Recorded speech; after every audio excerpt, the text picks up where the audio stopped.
Hello, नमस्कार सभी को। सबसे पहले तो मैं स्वागत करती हूँ आपके अपने चैनल एजुकेशन विद प्रमजीत संधू में।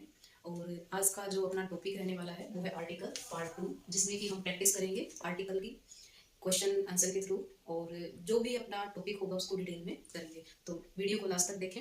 और जितने भी हम प्रैक्टिस करेंगे वो हमारा आर्टिकल का जो टॉपिक रहेगा उसको आप इजिली प्रैक्टिस के साथ कर सकते हैं। तो करते हैं आज की शुरुआत क्लास की। Animals do not have as developed brain as man.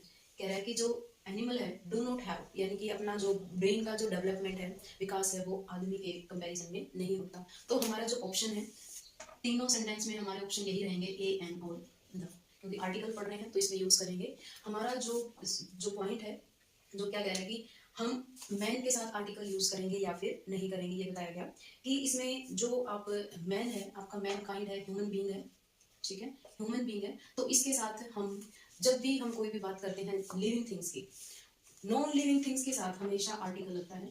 Non living things जो होंगी उनके साथ हमेशा आर्टिकल का यूज होगा, ठीक है। लिविंग थिंग्स क्या होंगी, कुछ हैं, उनके साथ आप यूज कर सकते हैं, लेकिन वो क्या होगा, पर्टिकुलर के लिए यूज किया जाएगा। अगर पर्टिकुलर केस है तो आप यूज कर सकते हैं। तो यहाँ पे हम ए एंड द में से किसका यूज करेंगे, किसका यूज करेंगे, आर्टिकल का होगा या फिर नहीं होगा। तो यहाँ हम स्पेशली मेंशन करेंगे कि मैन, वुमेन और गॉड, इनके साथ कभी भी आर्टिकल रिक्वायर्ड नहीं है, आर्टिकल का यूज नहीं होगा, ठीक है। हमेशा याद रखना, मैन, वुमेन और गॉड के साथ हमेशा कभी भी आर्टिकल का यूज नहीं होगा। तो यहाँ पे हम कोई भी आर्टिकल का यूज नहीं करेंगे। नेक्स्ट सेंटेंस है अपना कि आई सॉ एरोप्लेन। अब कुछ सेंटेंस हैं जो कि बात करते हैं, जैसे हम आई सॉ एरोप्लेन है, जब साउंड साउंड का जिक्र किया जाता है, साउंड का यूज किया जाता है, वो साउंड आपकी क्या होगी, या तो कॉन्सोनेंट साउंड होगी, कॉन्सोनेंट होगा, या फिर आपका वाउल होगा, ठीक है। जैसे फॉर एग्जांपल अगर हम बात करें एक वर्ड आता है ऑनेस्ट, ठीक है। एक वर्ड आता है आपका अम्ब्रेला, अम्ब्रेला।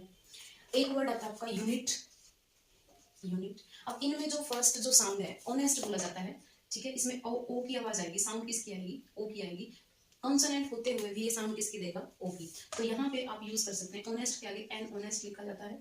अम्ब्रेला यू है, ए ई आई ओ यू वावल है, और अम्ब्रेला क्या आता है, अम्ब्रेला। तो यहाँ पे का यूज होगा, एन अम्ब्रेला यूज किया जाता है। यूनिट, यूनिट में यू का यूज किया जाता है, यूनिट में यू का यूज किया जाता है। तो यहाँ पे क्या आएगा, ए यूनिट, ठीक है। इसके अलावा जैसे हम डिस्कस करें कि अब अपना एरोप्लेन है, एरोप्लेन क्या, आई सा एरोप्लेन, ए की अब साउंड आएगी, यहाँ पे किसके साउंड आएगी, वावल की साउंड आएगी, जो कि क्या करेगा, एन का यूज किया जाएगा। यहाँ पे किसका यूज होगा, एन का यूज किया जाएगा। जैसे जैसे कुछ वर्ड है हम लिखते हैं, जैसे कुछ वर्ड दिए गए हैं। सबसे पहले हमने डिस्कस किया यूनिट, उसके सामने क्या आएगा, उसके बाद है एफ आई आर, उसके साथ क्या आ सकता है, या फिर अम्ब्रेला, अभी अभी हमने जिक्र किया अम्ब्रेला, ठीक है, अम्ब्रेला, या फिर एमपी। अब जैसे कुछ वर्ड दिए गए, इनके साथ कैसे हम पता करेंगे कि क्या आएगा। अब जब भी बात फुल फॉर्म की आती है, यूनिट हमने बताया कि यूनिट के साथ हमेशा क्या आता है, यू, यू की साउंड आएगी, तो यहाँ पे ए का यूज किया जाता है, ए यूनिट।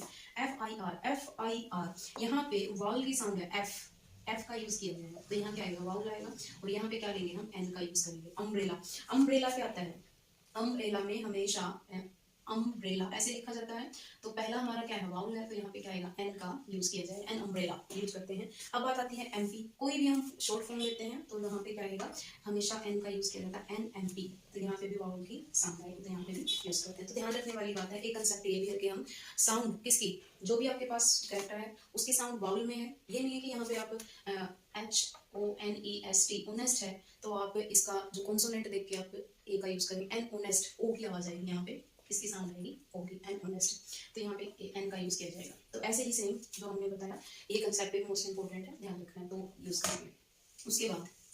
उसके बाद है अपना सेंटेंस, इसमें आपका नो आर्टिकल आएगा, आप लिख सकते हैं इसके सामने नो आर्टिकल यूज होगा।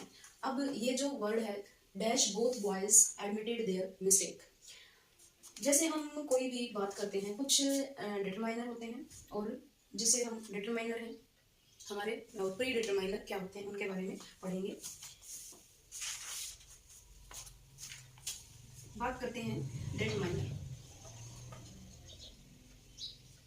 डिटरमाइनर क्या है?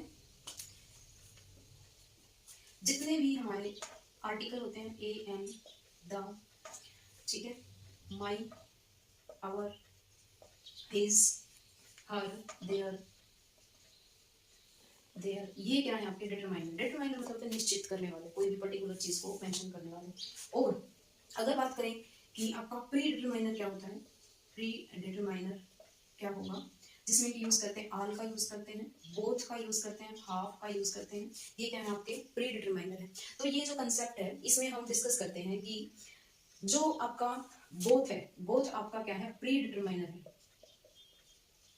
प्री डिटरमाइनर है। और यहाँ पे हमेशा याद रखना कि आप इनके साथ किसका यूज करेंगे, इनका यूज करेंगे, लेकिन डिपेंड किस पे करेगा, आपका डिटरमाइनर। तो यहाँ पे यूज क्या हो सकता है, जैसे हमने सेंटेंस लिया कि dash both boys admitted their mistake. तो यहाँ पे आर्टिकल अब देखना इनके हिसाब से लगेगा। या बॉयज क्या है आपके, प्लूरल है, प्लूरल है तो इसका मतलब क्या है कि यहाँ पे ए एन का यूज तो कभी नहीं होगा, क्योंकि ए और एन का यूज हमेशा किसके लिए यूज होता है, सिंगुलर के लिए यूज होता है। द का यूज पर्टिकुलर के लिए लिया गया है।